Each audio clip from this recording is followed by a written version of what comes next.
श्री स्वामी समर्थ. नमस्कार मित्रांनो. महाशिवरात्रीच्या अनेक गोष्टी सांगितल्या जातात. त्यापैकी शिव आणि पार्वतीचा जो विवाह झाला तो दिवस म्हणजे महाशिवरात्रीचा असं मानलं जातं.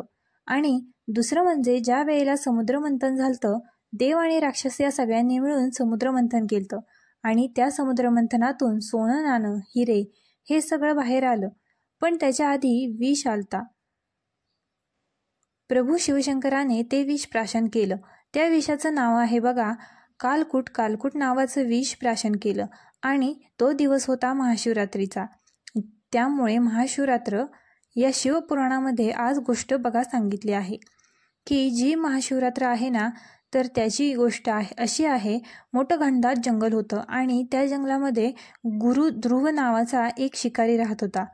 अहो, शिकाऱ्याचं काम असं होतं की दररोज शिकार करायची. कुठलाही प्राणी, गाव, हरणगाव, ससागाव असे कित्येक प्राणी जो जंगलामध्ये मारायचा. आपल्या कुटुंबाचा उपद्रोह करायचा, चोरी करणं हा त्याचा उद्देश. त्याला महाशिवरात्र सहन वगैरे असं काहीच माहीत नव्हतं. तो अजिबात मानत नव्हता आणि तो दिवस होता महाशिवरात्रीचा. बघा, घरातलं सगळं कुटुंब, आई वडील, मुलं उपाशी आहेत. त्यांना का खायला नाही ती सगळी विनवणी करायला लागली. आपल्या मुलाला तू जा आणि काहीतरी आम्हाला खायला जंगलातून आज शिकार करून घेऊन ये. सगळ्यांच्या सांगण्यानुसार तो शिकारी जंगलामध्ये गेला. हातामध्ये धनुष्य घेऊन गेला. दिवसभर तो भटकत होता, परंतु त्या दिवशी त्याला कुठलीही शिकार भेटली नाही. दिवस मावळायचा टाईम झाला. त्याला वाटलं घरी जाऊन मी काय करू. माझी मुलं, माझी बायको, आई वडील सगळे उपाशी. यांच्यासाठी काहीतरी मला घेऊन गेलंच पाहिजे शिकार. आणि त्या अशी तो बसला. दिवस मावळला. मग त्याने एक निश्चय केला की हा शिकार घेऊन जाणारच. मग तो जंगलामध्ये जो पाणवट आहे आणि ज्या ठिकाणी पाणी आहे त्या ठिकाणी पशुप्राणी रात्रीचं पाणी प्यायला येतातच. त्या ठिकाणी तो झाडावरती जाऊन लपून बसला. हातामध्ये तीर घेऊन. रात्रीचा वेळ झाली. पहिला प्रहर होता. बघा, एक हरिण त्या ठिकाणी पाणी पिण्यासाठी आला. हरिण पाणी पिण्यासाठी आल्यानंतर त्यानं लगेच म्हणजे बाणाची रस्सी ओढली.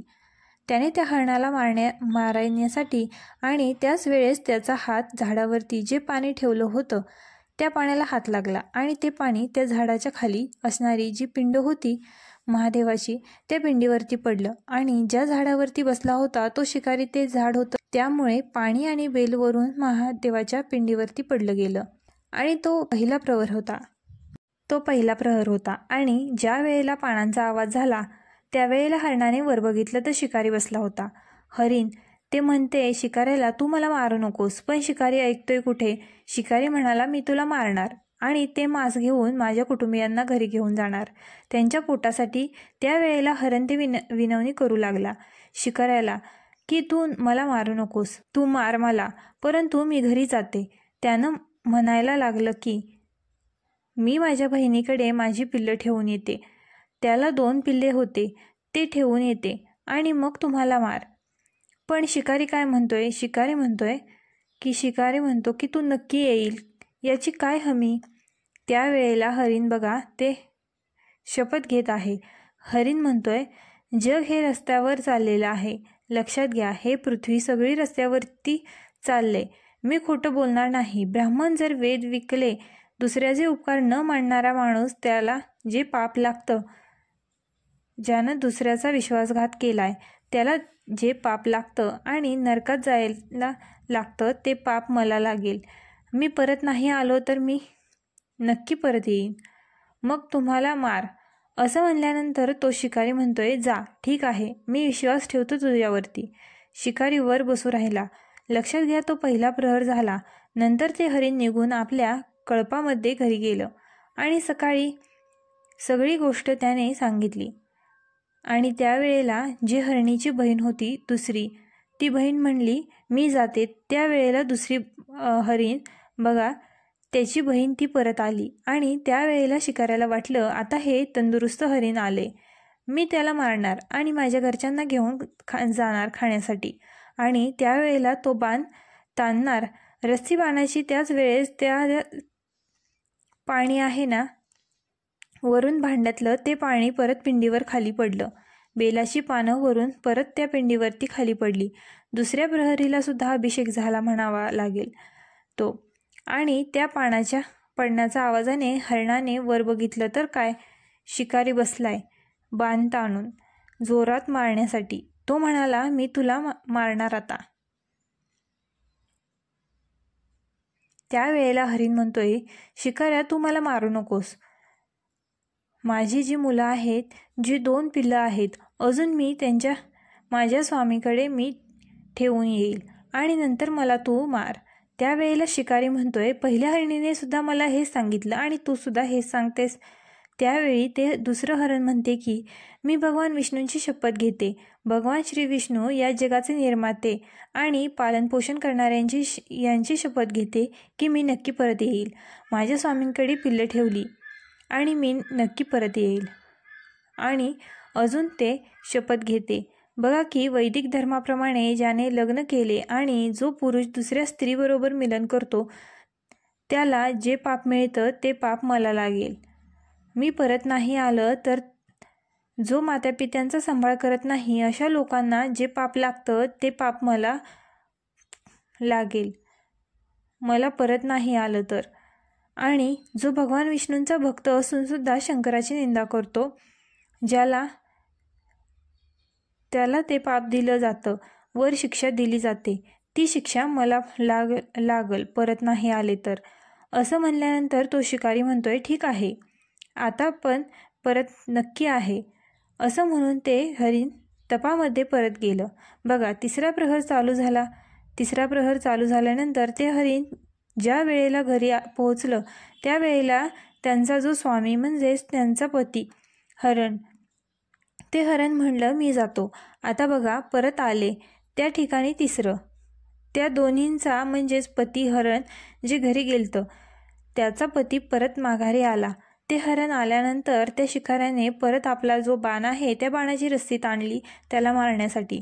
त्यावेळेला तिसरा प्रहर चालू झालता. त्यावेळेला त्याचा धक्का त्या पाण्याला लागला. झाडावरून परत पाणी खाली पडलं त्या पेंडीवरती आणि जे झाड बेलाचं होतं त्याची पानं त्या पेंडीवरती पडली. म्हणजे तिसऱ्या प्रहरला सुद्धा परत त्यांच्या हातून तो अभिषेक शिवशंभूंचा झाला. आणि त्यावेळेला बेलाच्या पानाचा जो आवाज आला त्यानं तो हरीवरती बघितलं. त्याने शिकारी बघितला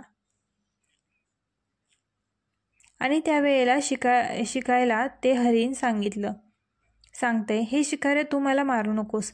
अहो, ते हरिण किती सुंदर बोलतोय.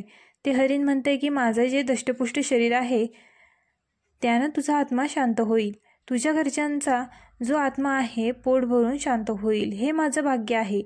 परंतु माझी जी पिल्लं आहेत ती माझ्या पत्नीकडे मी देऊन पुन्हा येईन.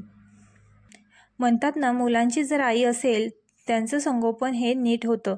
परंतु त्यावेळेला शिकारी म्हणतो, तू नक्की येईल याची काय हमी.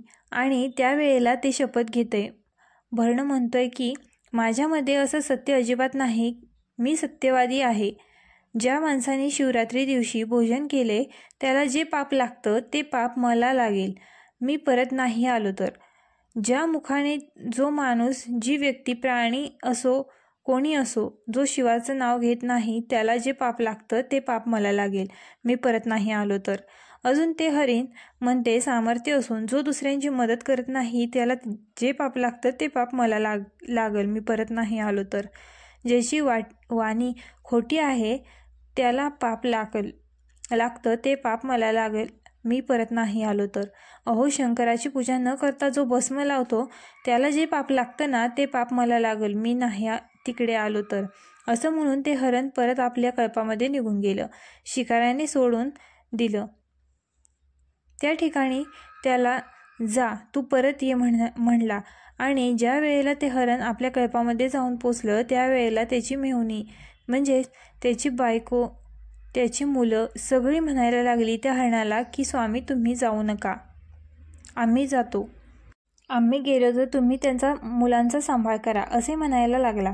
त्यावेळेला हरण काय म्हणते, हरण म्हणते आईचं मुलाला सांभाळ चांगला करते म्हणून मी जातो, ऐका माझं. आणि त्यावेळेला ते हरण निघाला त्या शिकाऱ्याकडे. अहो, हरण शिकाऱ्याकडे निघाल्यानंतर ती काय म्हणते, आपल्या पतीला पतीशिवाय जीवन नाही, पती नसेल तर स्त्रीला महत्त्व नाही, त्या स्त्रीला महत्त्व नाही, म्हणून तुमच्याशिवाय स्वामी मी जगू शकत नाही असं हरिण म्हणते.